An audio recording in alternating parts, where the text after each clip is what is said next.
Olá, eu sou a Vanessa, representante trabalhadora do Grupo Espírita da Prece de Lavras, e essa é a forma com que essa casa escolheu continuar a realizar os trabalhos, desenvolvendo evangelização e desenvolvendo as palestras públicas neste formato. E seguindo o temário que a casa propõe, hoje nós temos uma reflexão evangélica, e essa reflexão nos levará pelo curso e o entendimento que nós teremos da parábola de Jesus intitulada Os Trabalhadores da Vinha. O texto bíblico no qual ela se encontra é o Evangelho de Mateus, capítulo 20, versículos de 1 a 16. Então, eu vou fazer a leitura do texto, tá? Ele se encontra no Novo Testamento, tradução do Haroldo Dutra, e sigamos. Pois o reino dos céus é semelhante ao homem, senhor de casa, que saiu ao raiar do dia a assalariar trabalhadores para a sua vinha. Depois de ajustar com os trabalhadores 1 denário por dia, os enviou para a sua vinha. E tendo saído por volta da 3ª hora, viu outros que estavam de pé na praça, desocupados, e disse a esses: E de vós também para a vinha, e o que for justo eu vos darei. E eles foram. Novamente saindo por volta das 6ª e 9ª horas, procedeu da mesma forma. Tendo saído por volta da 1ª hora, encontrou outros que estavam de pé e disse para eles: Por que ficastes de pé aqui o dia inteiro, desocupados? Eles lhes dizem: Porque ninguém nos assalariou. Ele lhes diz: E de vós também para a vinha. Chegado o fim da tarde, o senhor da vinha diz ao seu administrador: Chama os trabalhadores e paga-lhes o salário, começando dos últimos até os primeiros. Vindo os da 1ª hora, receberam 1 denário cada um. Vindo os primeiros, pensaram que receberiam mais. Todavia,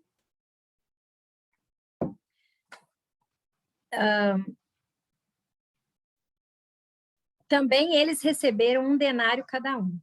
Ao receberem, murmuravam contra o senhor da casa, dizendo: Estes últimos só fizeram 1 hora, e tu os fizestes iguais a nós, que carregamos o peso do dia e o calor ardente. Em resposta, disse a eles: Companheiro, não estou sendo injusto contigo. Não ajustaste comigo 1 denário? Toma o que é teu e vai-te.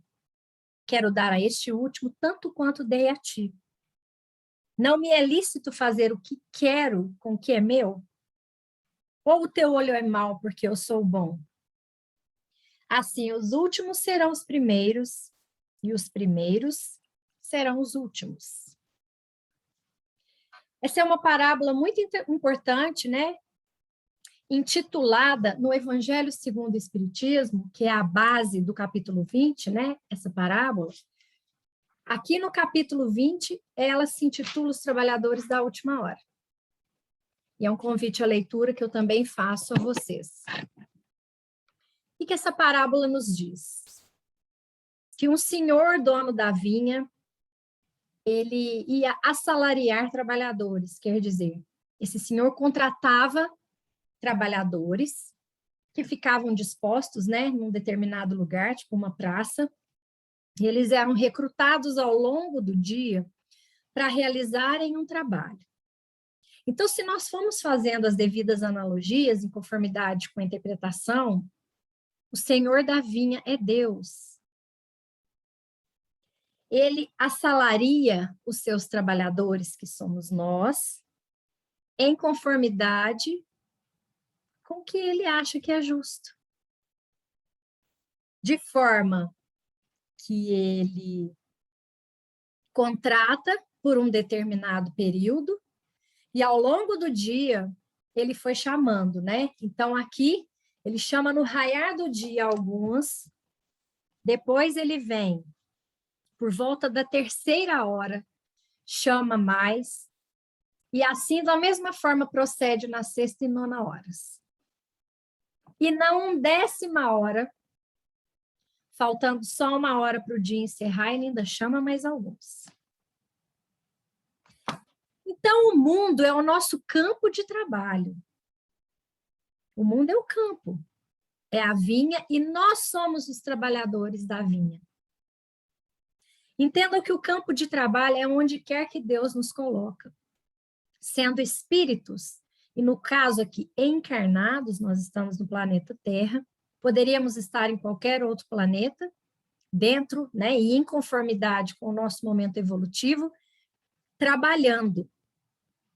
E percebam que ele, somente com os primeiros, é que ele contrata um denário. Com os demais, o que ele fala? Segundo aqui, né, a letra. Na 3ª hora ele viu outros e falou: o que for justo eu vos darei, e de vós também para a vinha, e eles foram. Olha que interessante. Quando a gente vai percebendo a grandeza do trabalho, né, do trabalho ao qual nós somos destinados a operar. Quando a gente obtém uma relação de confiança com Deus, a gente vai sem pensar no pagamento. A gente vai simplesmente, porque com os primeiros ele combinou, mas com os demais não. E ele diz que pagaria com o que é justo, porque Deus é justo. Então, não é o nosso olhar que aqui vai dirigir as ações de Deus, em conformidade com o que o texto bíblico nos diz. Até porque, abrindo um parêntese aqui, comentando sobre esses períodos, né? No raiar do dia, na 3ª hora, 6ª, 9ª hora, 1ª hora. Pensando aí nessa divisão, mais ou menos de 3 em 3 horas, nós vamos pensar em momentos que a Terra vive, em termos de desenvolvimento.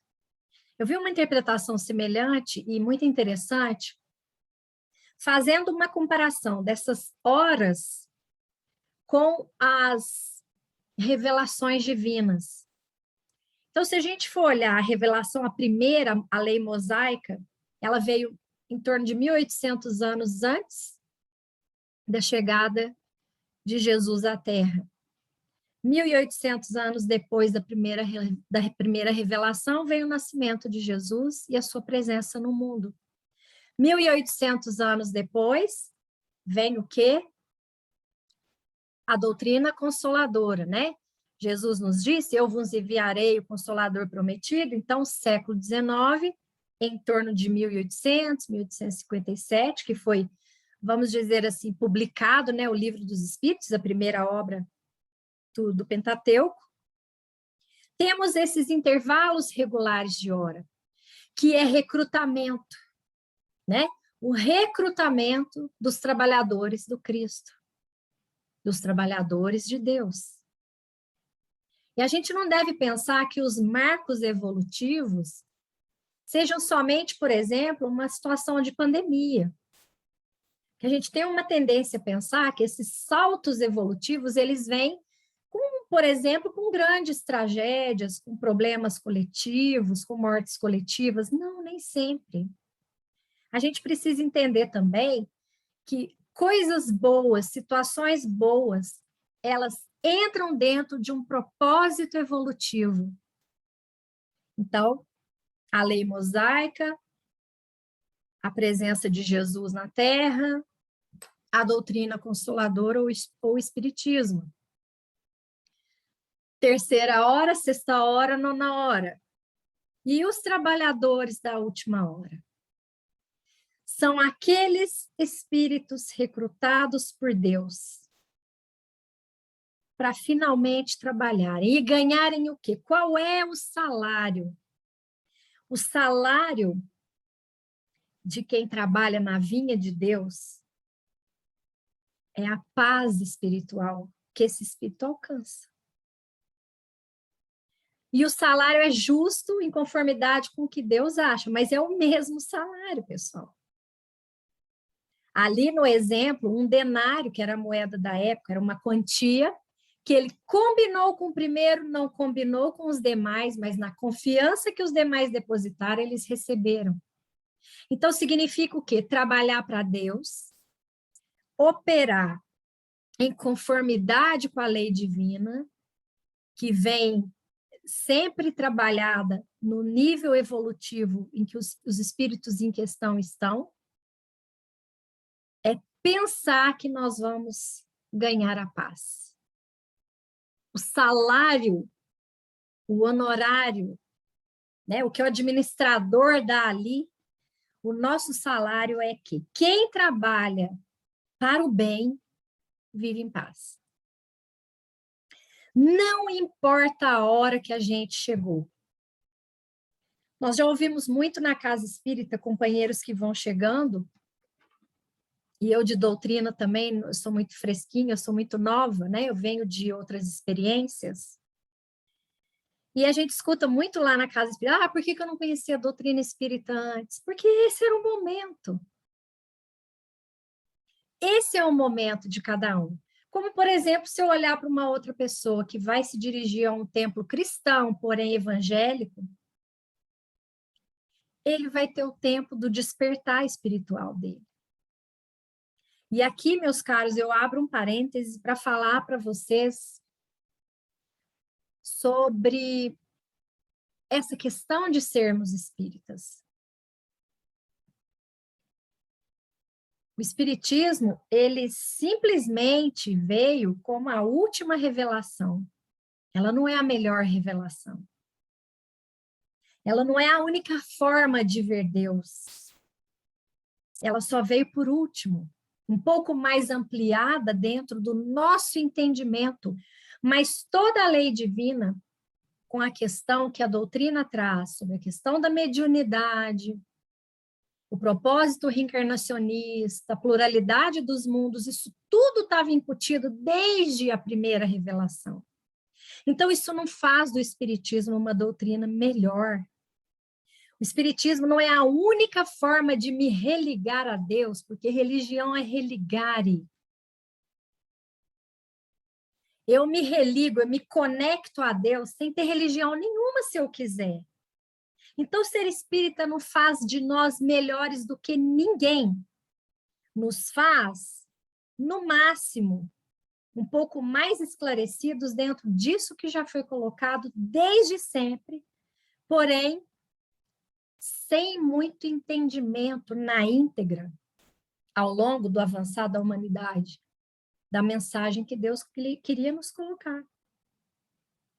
Ser espírita não é uma vantagem evolutiva, sabe por que não?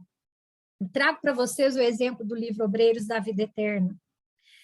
Esse livro é um texto, é um livro que trata sobre o tema da desencarnação. E como que a desencarnação, ela ocorreu para determinados espíritos ali. Né? André Luiz acompanhou equipes espirituais que, por sua vez, foram assistentes e acompanhantes do desencarnar de 4 espíritos. 2 espíritas, um católico e um que seguia o que nós entendemos como as doutrinas evangélicas. E um dos espíritas não desencarnou em conformidade com os conhecimentos que ele tinha. Por quê? Porque no momento do desencarne dele, ele sofreu uma perturbação muito grande, condizente com algumas coisas as quais ele fez.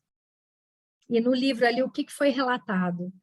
Ele era um excelente trabalhador do Cristo, mas infelizmente a sua família sentiu muito o peso da morte dele e lamentou demais, e aquilo pesou demais para ele espiritualmente. Então, vocês vejam, esse é um exemplo dos tantos que nós temos conhecimento, de espíritas que desencarnam e não desencarnam bem. Ao passo que o católico, no relato, ele desencarnou absolutamente em paz. A mulher evangélica, tamanha a grandeza da sua proposta de vida e tudo que ela se comprometeu a fazer, ela teve uma moratória, e o que nós chamamos, sim, de bônus horas. Ela ganhou um tempo na Terra para que ela pudesse ajudar um pouco mais aquela família a quem ela contratou, né, no plano espiritual que acompanharia, a se desenvolver mais um pouco. E ela teve um período, né, que ela acabou não desencarnando, mas ela iria trabalhar para mais tarde um pouco desencarnar. Então, vejam, uma prova concreta de que conhecimento não muda os comportamentos. E ser espírita não é a única forma de chegar a Deus, porque se assim fosse, nós quebraríamos o primeiro preceito, né? A primeira fala, a primeira coisa que evidenciamos, né, sobre Deus. Princípio inteligente, causa primária de todas as coisas. E esse Deus que eu vos falo, que é a primeira questão, né? Primeira questão do Livro dos Espíritos. Deus é a inteligência suprema, causa primária de todas as coisas, soberanamente bom e justo. Que Deus seria esse que privilegiaria a doutrina espírita em detrimento das demais? Um Deus injusto. E o Senhor da vinha era um Senhor justo? Não é isso que ele pergunta para aqueles primeiros trabalhadores que chegaram? Vou ler na íntegra para vocês a fala. Não me é lícito fazer o que eu quero com o que é meu? Ou o teu olho é mau porque eu sou bom? Deus seria injusto se ele fizesse diferenciação das religiões, do tempo em que as pessoas se ocupariam do trabalho na vinha, e escolhendo os que poderiam ou não serem salvos. Aí, um outro ponto de reflexão que, estudando o tema, né, eu fui pesquisando e eu fui vendo que alguns companheiros de seara chamam a atenção para esses primeiros trabalhadores que falam tanto do porquê Deus, né, no caso, o Senhor da vinha, que é Deus, deu um denário para todos eles, já que eles chegaram primeiro, trabalharam no sol ardente, trabalharam, tem um tempão que estão trabalhando para Jesus, e vão ter a mesma paz que os outros. Olha a nossa imperfeição moral aí. Isso significa que o espírito que cobra é um espírito que sente muita inveja. E tem um fato curioso, né? Eu comecei a pesquisar sobre a inveja, na verdade, para tratar desse tema, né? Juntando com os conhecimentos que eu já tinha, e fui fazendo pesquisas, porque a inveja é estudada na humanidade há muitos e muitos e muitos anos, dentro das várias áreas do saber, filosofia trata disso, psicanálise, psicologia. E mais recentemente, agora em 2009, um pesquisador, ele é neurocientista, e ele tem um nome, ele é japonês, tá, gente? Eu vou falar o sobrenome dele, Takahashi. Esse neurocientista descobriu um local exato dentro do nosso cérebro que é responsável pela questão da inveja. Então, a inveja, ela está alocada no mesmo lugar onde nós temos a sensação de dor. Então, inveja para quem sente causa dor. Olha o tom com que os trabalhadores, os primeiros trabalhadores da vinha tratavam com o senhor da vinha. Mas nós trabalhamos? Como assim? Eles trabalham menos, eu vou ganhar o mesmo tanto? A inveja da dor. A inveja revela, sim, no plano físico, a nossa baixa autoestima, a nossa sensação de sermos inferiores, a constatação da nossa incapacidade, porque a melhor definição de inveja que eu já vi, inveja nada mais é do que eu, além de dar por mal empregado que o outro tenha ou faça, eu não estou disposto a fazer o que o outro faz para ter aquilo que ele tem. Então, isso revela o quê? A nossa pequenez. E o trabalho do Cristo, o trabalho do amor não combina com isso, com comparações, não combina com acerto de contas, não é esse tipo de justiça que a gente tem que buscar no nosso trabalho. A gente precisa focar aqui na qualidade do tempo destinado a executar o que Deus nos pede. Ele nos pediu na primeira revelação, ele continua pedindo através de Jesus e nos pede na terceira revelação. E não é à toa que tem uma lei moral para isso, né? Uma lei muito importante, que é a lei da justiça, do amor e da caridade, que é o fechamento disso tudo e que caberia para nós o entendimento da nossa perfeição moral.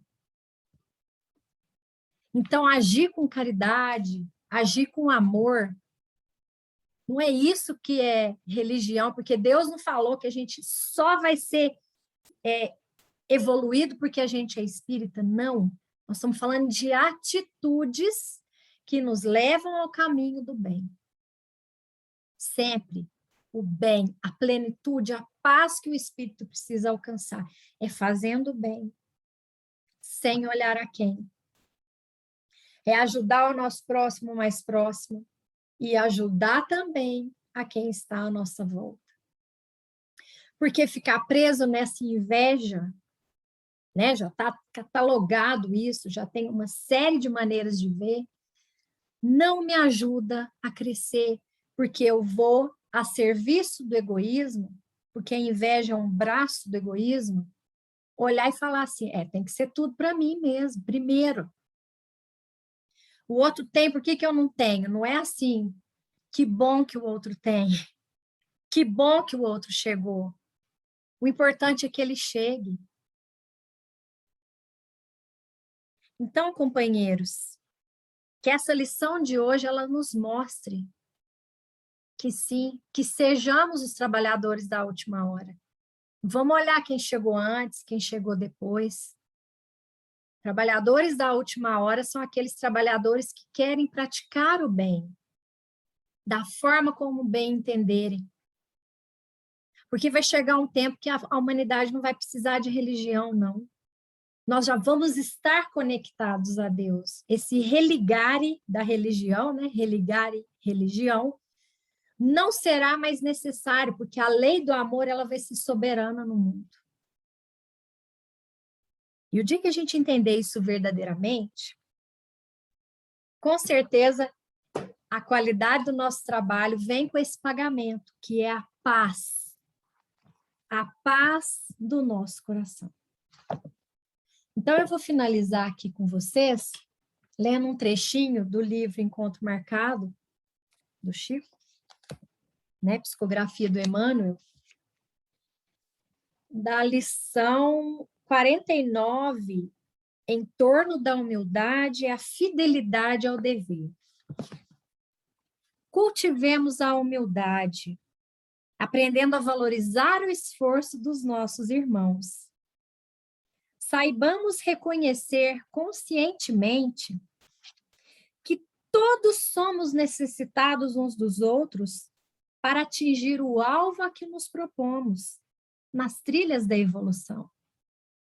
Então, olha, o esforço é coletivo, realizando cada um a sua parte e uns auxiliando aos outros. Mantendo-nos eficientes e tranquilos nas obrigações a que fomos chamados, sem fugir às responsabilidades que nos competem, sob a falsa ideia de que somos mais virtuosos que os outros. Então, não é porque a gente chega primeiro que a gente é melhor do que os últimos, porque os últimos serão os primeiros. É assim que a parábola ela se encerra, mostrando para nós que os últimos serão os primeiros. O trecho e a vivência da reencarnação aqui nessa parábola. A parábola fala sobre a lei de progressão moral, né, que é trabalhando é que a gente avança, e que os últimos serão os primeiros, é um jeito que eu, Vanessa, interpreto também assim.